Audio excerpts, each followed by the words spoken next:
Stephen King pasó la mayor parte de su vida en Maine. Creció al cuidado de su madre en la pequeña ciudad de Durham, tan pequeña que ni siquiera tenía una calle principal. Su padre desapareció cuando él era muy pequeño.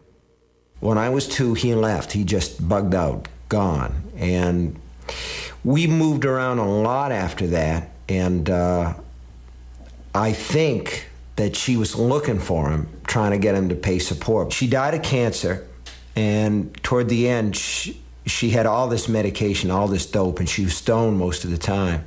And when I was visiting her near the end, she said, you know, Stephen, for a while, just before World War II, your father was a vacuum cleaner salesman. And she kind of chuckled in this dreamy way that people do when they're doped. And she said, your father was the only salesman Electrolux ever had who could sell vacuum cleaners to widows at 2 o'clock in the morning. This is where I went to grammar school. We moved here when I was, I think, 8, and I was in the 5th grade. Went to 5th, 6th, 7th grade here, and I was definitely the smartest pupil in my class because there were only 3 of us, and there was one kid who was a stutterer, and the other one was mentally enfeebled, and then there was me. It hasn't changed as much as I thought. This road used to be all dirt when I was a kid. But the Harrington's house is still over there, and that's my aunt's house down there, the brick one.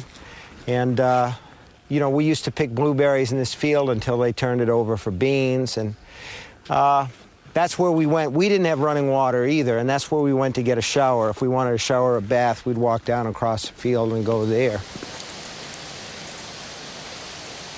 When I was a kid, we'd come down here and fish. Nobody ever went swimming. Hey, you know, it's not that deep. You can walk across.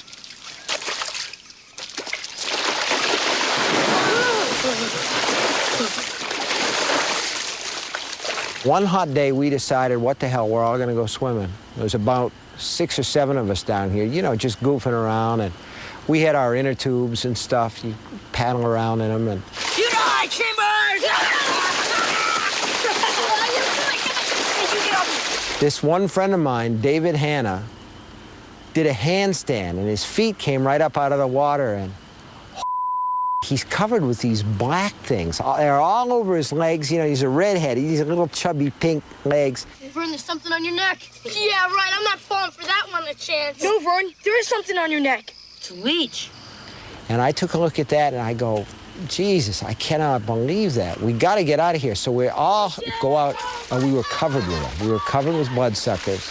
And we picked them off each other the best way that we could, and we're all crying, and this, my cousin, Robbie Donahue, saying, be careful, if you pull them too hard, you'll leave their mouths in them, and they'll infect, and all this other stuff. So we're pulling them off, and some of them are dropping off because they're full. And then I hear